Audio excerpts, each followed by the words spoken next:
Bobby Wagner is now in Los Angeles, leaving a gaping hole at Mike linebacker for the Seahawks heading into the 2022 season.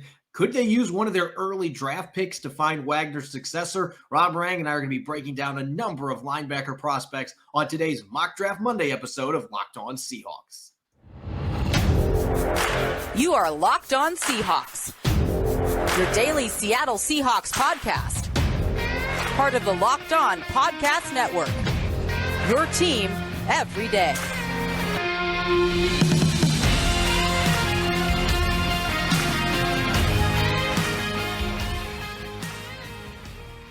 Greetings, 12s. This is Corbin Smith, your host for Locked On Seahawks. Joining me for Mock Draft Monday, my co-host in crime, Rob Rang. Thanks for making Locked On Seahawks your first listen 5 days a week, and hope all of our listeners had a fantastic weekend. Before we get to the show, make sure to check out our Twitter account, Locked_Seahawks. We have a contest going on through Friday. You can enter for your chance to win a Quandre Diggs number 6 Nike game jersey. That contest can be running throughout the week. Pretty simple. Just retweet the tweet. Make sure you're following the account and comment with who you think the Seahawks are going to pick with their first selection in the 2022 NFL Draft. It's really simple. We've got a jam-packed Mock Draft Monday coming your way. We're going to be checking out some of the latest mock drafts on the internet and taking a closer look at some of the linebacker prospects in the 2022 NFL Draft that may interest the Seahawks. This episode is brought to you by BetOnline. BetOnline is you covered this season with more props, odds, and lines than ever before. BetOnline, where the game starts. Now for your lead story here on Locked On Seahawks. The Seahawks will have, courtesy of the Russell Wilson trade, a top 10 selection for the first time since 2010, when John Schneider and Pete Carroll first arrived on the scene as general manager and head coach. So it's been more than a decade, Rob, since the Seahawks have picked this early. And obviously we've had a chance already up to this point to start looking at that first pick and what the Seahawks may or may not do. But we know John Schneider, he loves to trade down as much as any general manager in the game, and he's been very good at it over the years. And this is a draft that's got a lot of depth at a number of positions of need for the Seahawks. So what do I really want to spend this first quarter looking at? Which players have to be on the board for Trader John to say, you know what? I'm not going to trade down. I'm going to resist the temptation. There's a blue chip player here that we haven't had a chance to get over the past 10, 11 years that I'm going to take advantage of being available and draft that guy. Who would be on that short list for you as far as your big board for pick number 9? Well, Corbin, it's a great question. I think that if you see multiple examples of these players who were available, then I think that is exactly what John Schneider is looking for. It is, of course, you want to be able to trade down. You want to be able to accrue more draft picks and still get the guy that you think that should have been selected at number 9 overall. Interestingly enough, for me, there are exactly 9 players who I think would make an awful lot of sense for the Seahawks to select a number 9. And obviously that means that at least one of those players is going to be available for them. I would start off with the 4 pass rushers. If there's any way that an Aiden Hutchinson, a Kayvon Thibodeau, a Trayvon Walker from Georgia, or a Jermaine Johnson II from Florida State is available, to me, that would be the top consideration because of just of the immediate impact that I believe any one of those 4 top pass rushers might be able to provide the Seahawks. I also believe that the top 2 offensive tackles, Evan Neal from Alabama, Hakeem Ekwonu from North Carolina State, if either one of them are available, I think it's a slam dunk that's where you're going at that point. That is historically what Seattle has done during the John Schneider, Pete Carroll era. I am going to throw out the wild cards, however, with 2 cornerbacks, and those being the 2 cornerbacks everybody's talked about. Sauce Gardner, just love his length, his physicality, his agility in Seattle's scheme. I think that he is just a special player that you have to consider. I'm a big fan of Derek Stingley as well. I believe the Seahawks will have a little bit more insight on him than most teams in all of the NFL because, of course, we talked about before, Pete Carroll and his relationship with the former LSU head coach, Ed Orgeron. And so I do believe that Derek Stingley is going to be somebody that Seattle might consider that maybe other teams would not.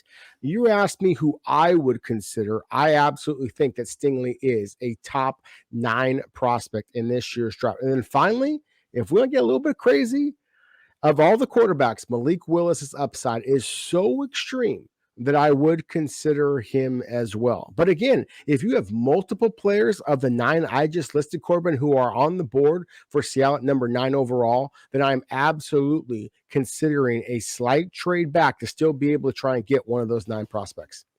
Yeah, I think that our lists match up pretty similarly here, although I am going to throw one other name on there. And this should not be a shocker to those that listen to our podcast, because I've mentioned a few times that I think Devin Lloyd is head and shoulders the best linebacker in this draft class. And to me, he's not just an off-ball linebacker. And we'll have a chance to talk about him more later in the show. One of my favorite prospects in the entire draft. You've got that big hole at middle linebacker for the Seahawks.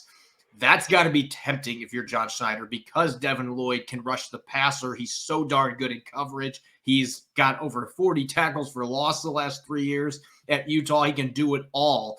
So if you have a player like that available to you at number 9, of course, you would like to be able to trade down and be able to pick a player like that. But that would be another guy that would be on my short list, that if he's there at 9 and you can't get one of those top corners, the top tackles aren't available, your pass rushers have been picked down. If you end up in that situation and you can't trade down, that's the other thing. Maybe the interest to move up won't be there. Devin Lloyd would be a good fallback option that I think would be good value. And I have one other name I'm going to throw in there too, and this might shock some of our listeners too. But Tyler Linderbaum out of Iowa. You missed Creed Humphrey last year. I think Linderbaum is a better prospect coming into the NFL out of Iowa. You can get him at pick number 9 potentially. You've got a franchise center, and I don't think signing Austin Blythe is going to deter you from picking that player if you truly want to upgrade your offensive line.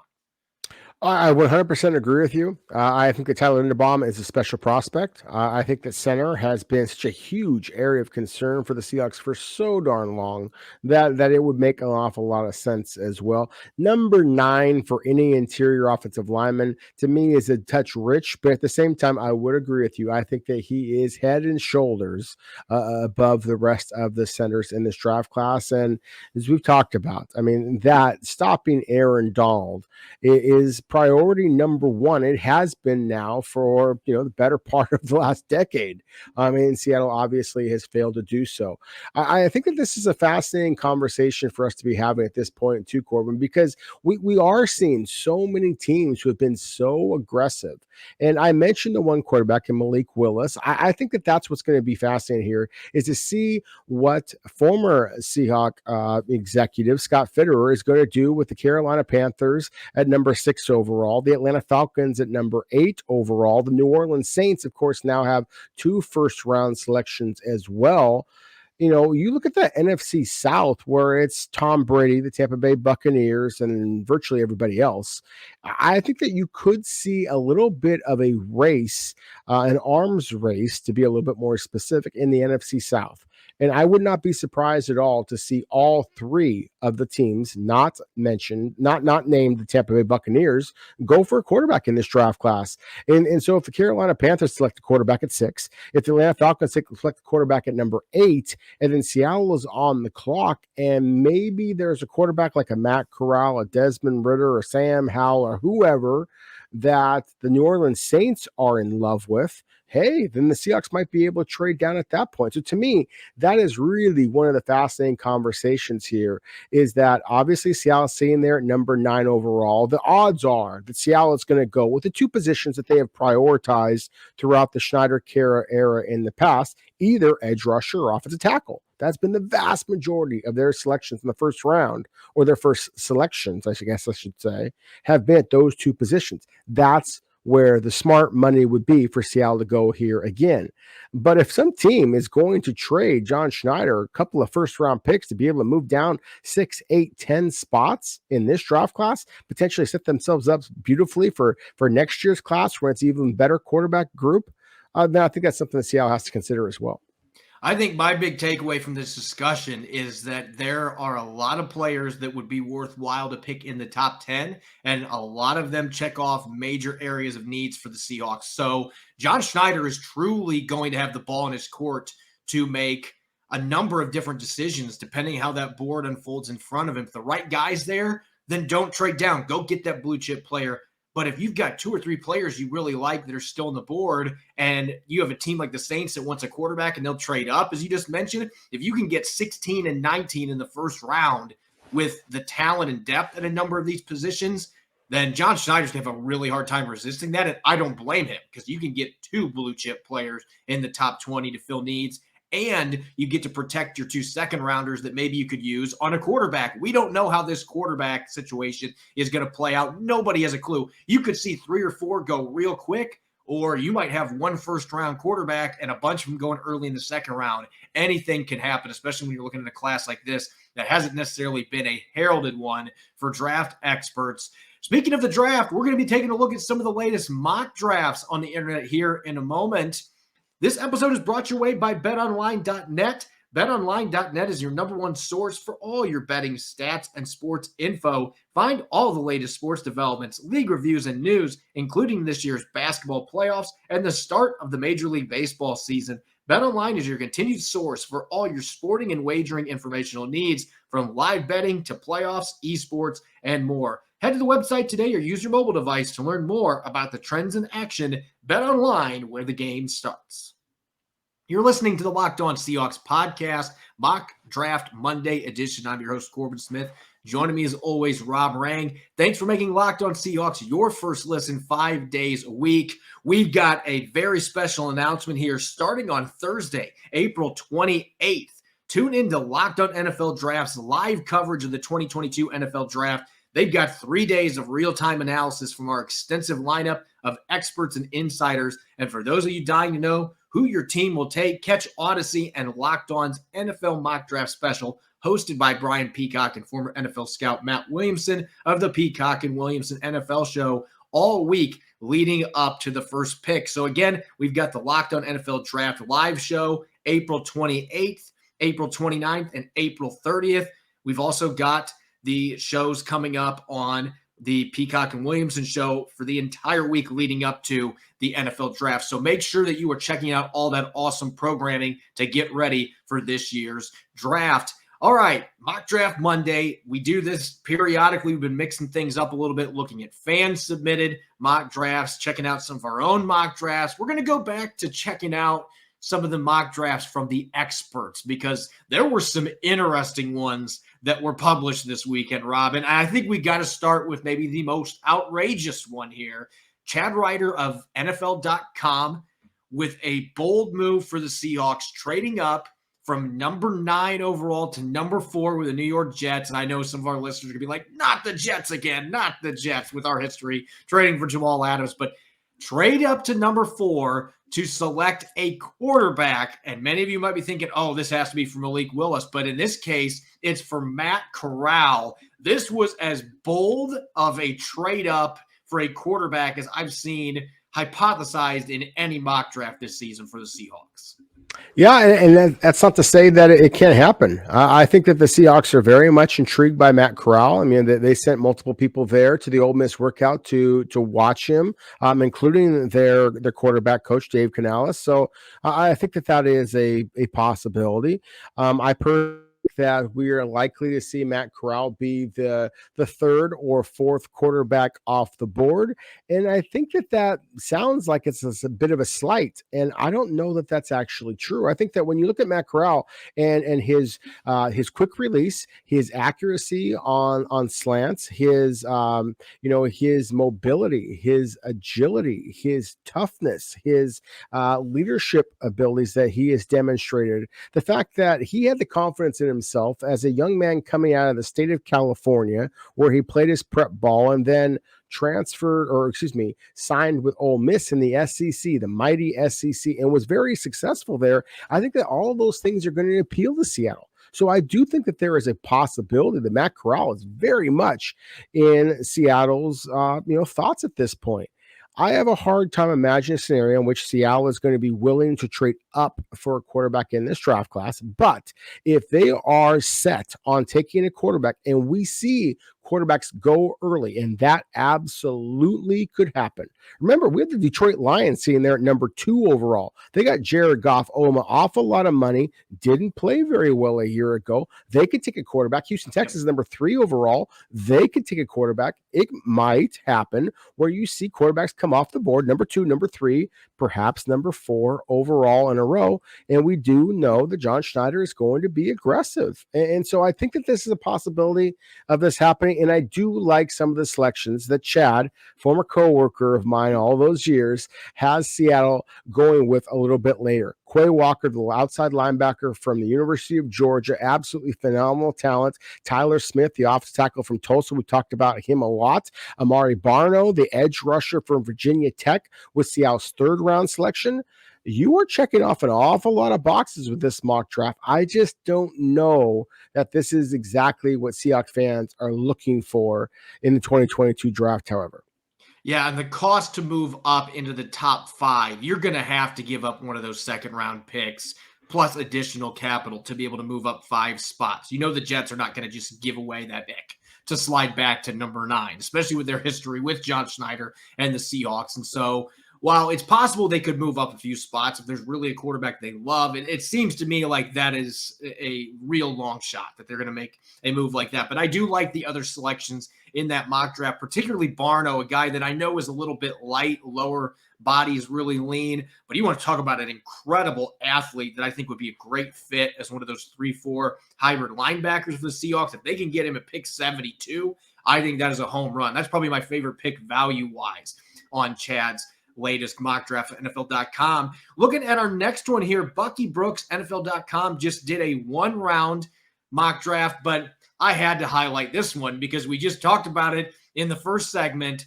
Devin Lloyd out of Utah, the selection at number 9. There will be fans that throw a hissy fit about this because, we drafted Jordan Brooks 2 years ago. He got all pro votes this year. We don't need a linebacker.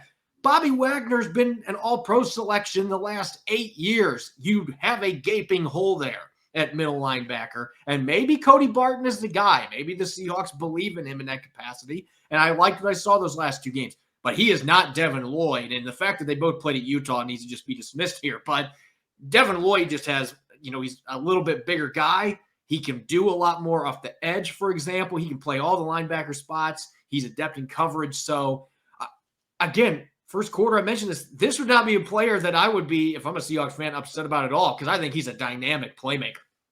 Oh, I agree with you there. I do think that Devin Lloyd is an absolutely spectacular football player. I think that we're talking about the best player available conversation, which is something that John Schneider has always prioritized. Then Devin Lloyd is going to be in that conversation. I personally think that the linebacker depth this year in the 2nd and 3rd round might be enough that Seattle can wait. You mentioned Cody Barton, Ben Burr-Kirven, guys like that. Seattle has some young, still interesting talent already on their roster, but at the same time, I think that, we know that John Schneider and Pete Carroll are going to do the unexpected. Bucky Brooks is a former scout with the Seahawks, and, another guy that I've worked with for a long time, NFL.com as well as FoxSports.com. Bucky Brooks is as clued in as just about anybody. So I do think that this is a possibility for Seahawks fans to be considering at this point. Looking at our last one here real quick, this coming from Ryan Wilson of CBS. We've seen Malik Willis. That has probably been the most popular selection for the Seahawks at number 9 ever since Russell Wilson got traded. And we've talked about it, the highest ceiling of any of the quarterbacks. He's got a lot of boom or bust potential coming from Liberty, a very raw prospect, but he's got an incredible arm. He is a top-tier athlete for the position. I mean, all the physical tools are there, and he's got some leadership intangibles as well. So him being there at number 9, if the Seahawks are really sold on him and they love him, and I've been told that he is certainly a player that they have done their research on. So if they think that can be our next franchise quarterback, they could easily take him at 9 if he's there. I'm skeptical he's going to be available to Seattle there at this point based on the latest reports. Teams like Carolina are enamored by him. I'd be surprised if he gets to number 9. But looking at the rest of the draft, and I'm going to butcher this name. I've been trying, Rob. I love the player. I just, for whatever reason, I cannot pronounce his name. But Daniel Fellaille of Minnesota, 6'8", almost 400-pound tackle. But he is graceful for a man of that size. This guy is not like some big plodding tackle. he has athleticism. He's got a former rugby background too. And you're seeing guys like that are making their way into the NFL more frequently. I would love to see him at right tackle. And not that I don't think Jake Curhan didn't do well last year, but this kid is on a different level and has a lot of untapped potential. Picking him at number 40, 41, Arnold Ebiketie of Penn State, really athletic pass rusher that came into his own for the Nittany Lions last year. Feels like he's still a fairly raw prospect. And Martin Emerson in the third round, the long, lengthy, physical corner out of Mississippi State, really fits the old mold that we've seen the Seahawks take. That looks like a very Seahawk-like draft, including at number 9, going to the quarterback that's got the highest ceiling of any player in that position group. Yeah, and I think that Ryan Wilson, CBS, again, we're kind of going through a murderer's row of guys that I have worked with in the past. Ryan is very good as well.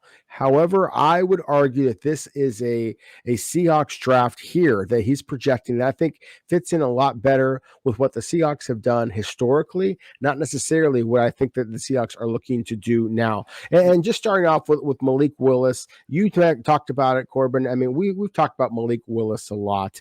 To me, the simplified way of describing him is that he does have the leadership intangibles that you're looking for, but physically, you're talking about Michael Vick.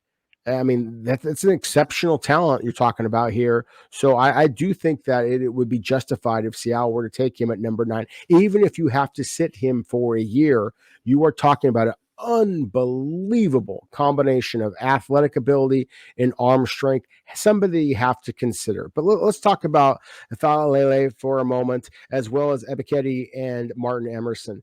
With Fellaille, you mentioned his size, and that's the thing that really stands out to you. I'll mention something else that stands out to me and why I think that he might be in play for Seattle is the fact that he did play his ball at Minnesota. I mean, it's Minnesota. And so there's not going to be quite the, the hard market that you might see elsewhere. This is not a kid who, has played in the big cities and things like that. I think that's going to intrigue a team like Seattle that doesn't have the huge media market. They don't necessarily want a guy who's media savvy. They want a guy who's hungry on the football field. And Fellaille offers that. He is not as fleet of foot as many of the other offensive tackles in this draft class, but and that'll be my argument again, is I think that he fits in a little bit better with what Seattle had looked to do previously. This is a guy who just uses his mass and his power to be able to just, destroy people at the line of scrimmage. But as far as getting to the second level, as far as being able to handle, interior pass rush moves or the counter moves and things like that, that's one of the things that he struggled with. And I just look at the pass rushers that Seattle is going to be facing in the NFC West. I just have some reservations about him and his fit with Andy Dickerson's scheme.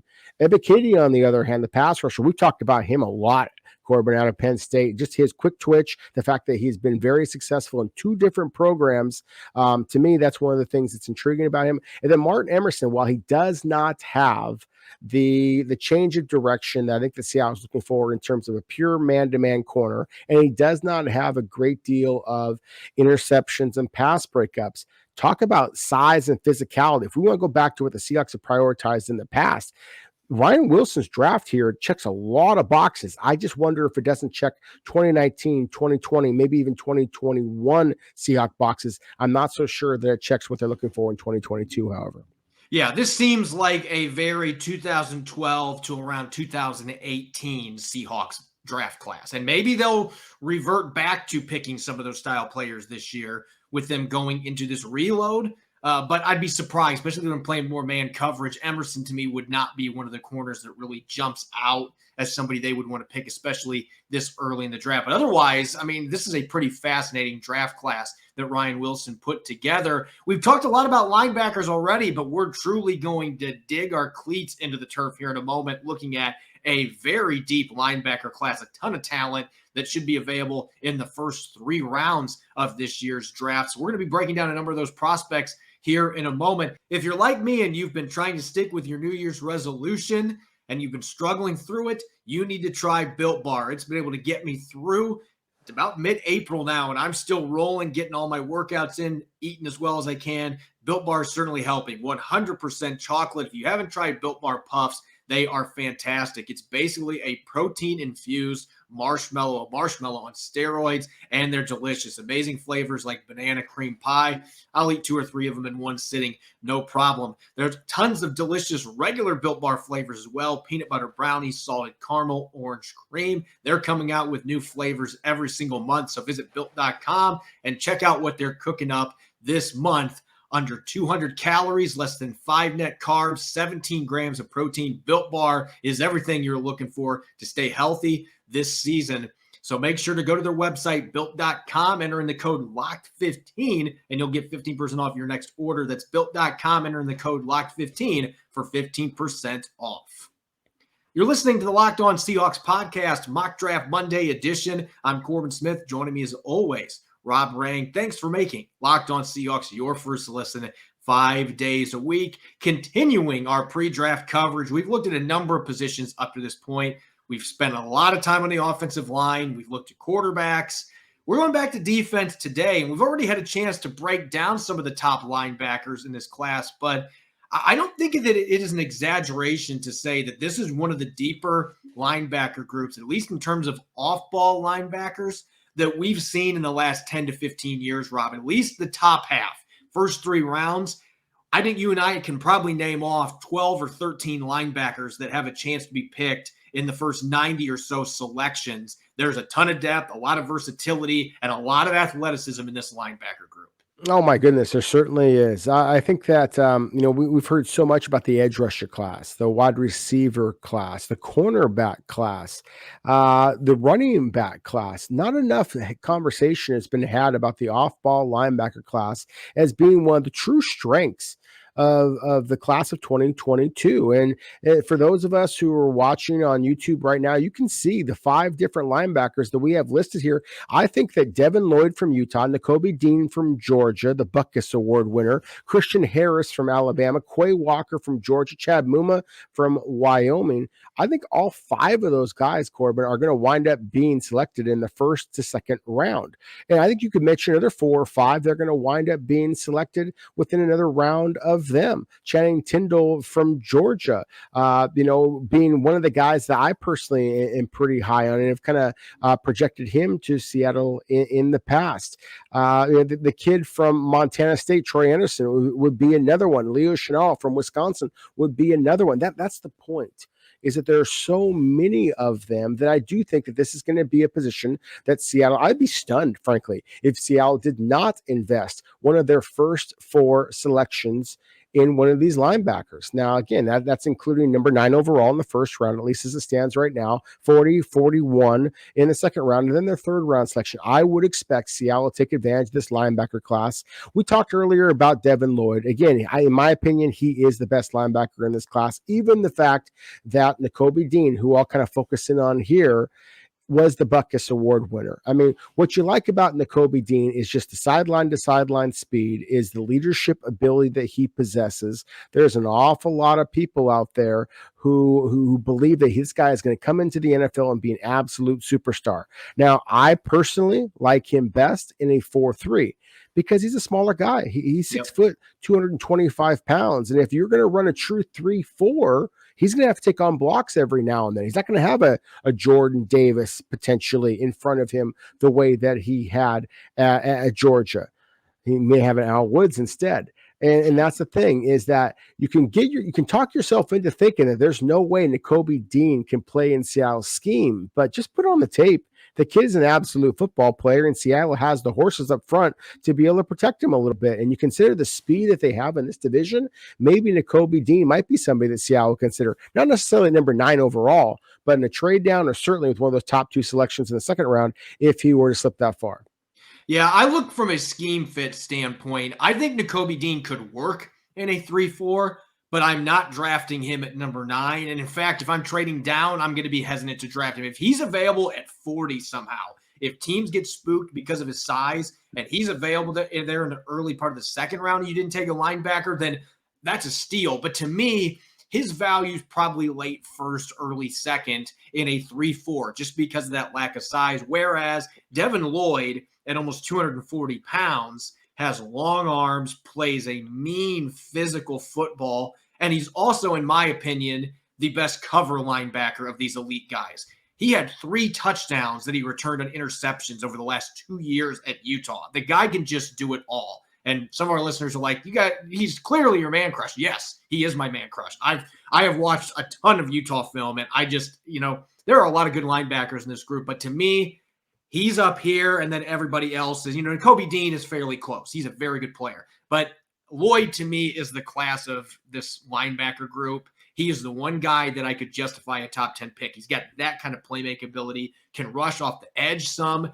You're not going to be seeing Nakobe Dean do that. So he just does some stuff that really adds to his toolbox, his versatility, the flexibility that you have on defense. And that brings me to a couple of these other guys that we have on our list here, Rob. I think Kway Walker is another one that is intriguing in that sense because he's a little bit bigger body linebacker than his teammate Nakobe Dean is. Now, the flip side here, it took a long time for Kway Walker to get on the field, and a lot of that has to do with Georgia's just stacked. And every year they've got 2 or 3 linebackers that get picked early, it feels like. So it took him forever to get on the field. Last year was the only year he was a starter. He put up really good numbers. You can look at that from 2 different ways. You can be like, man, that's a lot, not a lot of experience. I'm concerned about using a high pick. But at the same time, you could say he hasn't played much. He's got a lot of untapped ability. And look what he already did last year. And so I think that he is somebody that is worth picking in that 40-41 range with one of those 2 second-round picks if available. And I think he's going to give you some potential versatility to maybe play as an outside linebacker too, because he's got a little more size and a little more length than, say, Nakobe Dean. Oh, he certainly does. And I would actually compare him very similarly to the other linebacker on that list right above him in Christian Harris from Alabama. Talk about guys who are just unbelievable athletes, and obviously their production speaks for itself against the SEC competition. At the same time, I don't think that either one of them are as instinctive as a Chad Muma from Wyoming, who we have as the 5th linebacker on this list. And, again, we've talked about this before. Seattle has not prioritized, quote unquote, small school prospects in the past. But when they go to the Senior Bowl and they play as well as Muma did, I kind of referred to Brian Anderson previously from Montana State before, when you see guys who are as productive as these players are, when they get their opportunities in the Senior Bowl, and then they go to workouts, the combine, the pro days, and they are absolutely spectacular numbers as well, then again, that's one of the most intriguing things. But again, here with Christian Harris and Kway Walker, we are talking about 2 guys, Corbin, who have first-round traits, but the second round to third round kind of instincts at this point. So if you just get Kway Walker a little bit more time on the field, as you mentioned, it did take him some time to get onto the football field at Georgia. But at the same time, the talent level with the Bulldogs this past season, I wrote an article for Fox before that I think that all 12 starters for the Georgia Bulldogs are going to wind up getting drafted in the NFL. Corbin, that just doesn't happen. Even the great defenses you see with Nick Saban, even with Pete Carroll back in the day at USC, and he had some unbelievably gifted defenses. You don't see every player on the starting unit get drafted into the NFL. That just does not happen. But that's what I think Georgia's going to do. In fact, I'll say it this way. I would be surprised. I fully expect Seattle to take a Georgia player in this year's draft, and I would not be surprised at all. In fact, I almost expected that player from the Georgia Bulldogs is going to happen to be a linebacker. I love Georgia's linebackers and how they fit with Seattle's scheme. Yeah, I'm going to say it right now. Channing Tyndall is my favorite of the 3, to be honest with you, for Seattle's scheme. What he does in coverage, how natural he is, and you got to see it at the Senior Bowl. You were there. I got to see some of the clips that were being posted, and he was just a guy that immediately jumped out to me, how he was able to make up so much ground so quickly in coverage. You just don't see very many guys that come into the league that have that kind of ability, and yet he's probably going to be the 3rd Georgia linebacker that's off the board. That's just the kind of talent. I mean, really the only comparable I can think of was those Miami Hurricane teams in the early 2000s that were loaded with defensive players that got drafted. But I don't know that they had their entire defense get picked like what you're mentioning with Georgia. I want to real quick mention, you talk about Troy Anderson. He would be the other player on day 2. I don't know that I would pick him with one of those second rounders because I do have some reservations about the lack of experience. But that's one of the reasons I'm so excited about him. He played quarterback and running back and was not just a player. He was a all-conference player, a league player of the year playing on offense. Not known for his passing prowess, but he ran over dudes. He was a fun running quarterback to watch, and was prolific running the football for an offense that was one of the better ones in the FCS level. And he has moved that athleticism to defense. And he showed at the Senior Bowl that he's more instinctive than I think a lot of people realize. He's made up a lot of ground already. You get him proper coaching with the athletic traits. We're talking 4.4 speed, 232 pounds. He'll come up and thump you. Really high football IQ from playing a bunch of different spots. Yeah, third round at number 72. If you haven't taken your linebacker, absolutely would be one of the top players on my big board, and I would strongly consider picking him there. Yeah, I think that you have to. And again, that's one of the reasons why I think that is a good, solid bet that Seattle will invest. One of those second day selections in one of these linebackers, and perhaps it's at number 9 overall. I mean, Devin Lloyd I think has to be a consideration here, but I do expect Seattle to invest in a relatively early selection in one of these linebackers. Obviously, there is a position of concern with Bobby Wagner no longer being part of the team, but it's not just that. It's not that you're just trying to plug in that hole. It's that these guys are legitimately worthy of that selection. Yep. And you consider the NFC West in the way the San Francisco 49ers like to run the football, the way the Los Angeles Rams and Arizona Cardinals have the different weapons that they have, and like the way they like to pass the ball over the intermediate areas. You have to have a linebacker who has that kind of coverage skills. Yep. Yes, you have a star in Jordan Brooks. You need 2 of them in a 3-4, however, and this draft class is set up to give you exactly that. And I think that's why the emphasis on having a guy that can maybe play outside a little bit too is intriguing. And there are a number of these linebackers we just talked about that you may be able to do that. They can play off ball and they can also play off the edge. Cody Barton struggled in that capacity, but there are some linebackers in this group that you absolutely can do that with. One other one real quick, not going to dive too much into him, but this is how deep this class is. Brandon Smith from Penn State is another one that I think could check off that box, that is athletic enough to play as an off-ball linebacker, but he also has experience playing strong side linebacker and rushing some after the quarterback. He's another one that I think will be gone in the first 3 rounds. So we just rattled off all these names. Yes, there is a lot of depth. You've got a lot of elite talent that could potentially get 2 or 3 guys that could be first rounders, and you got a bunch of them that are going to be second and third rounders. So Seattle has no excuse. They should be able to get a quality off-ball linebacker to team up with Jordan Brooks and Cody Barton in this draft if they wish to do so. As always, thanks for making Locked On Seahawks your first listen 5 days a week. And make sure to check out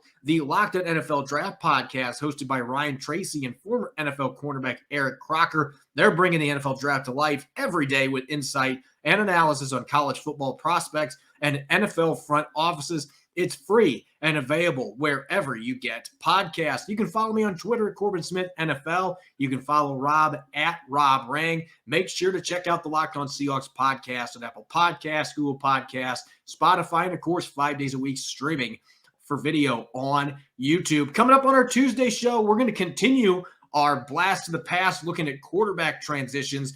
We're going to look at 2000 when Matt Hasselbeck first arrived to join forces once again with Mike Holmgren in the Pacific Northwest. You won't want to miss it. Thanks for listening in. Enjoy the rest of your Monday. Go Hawks.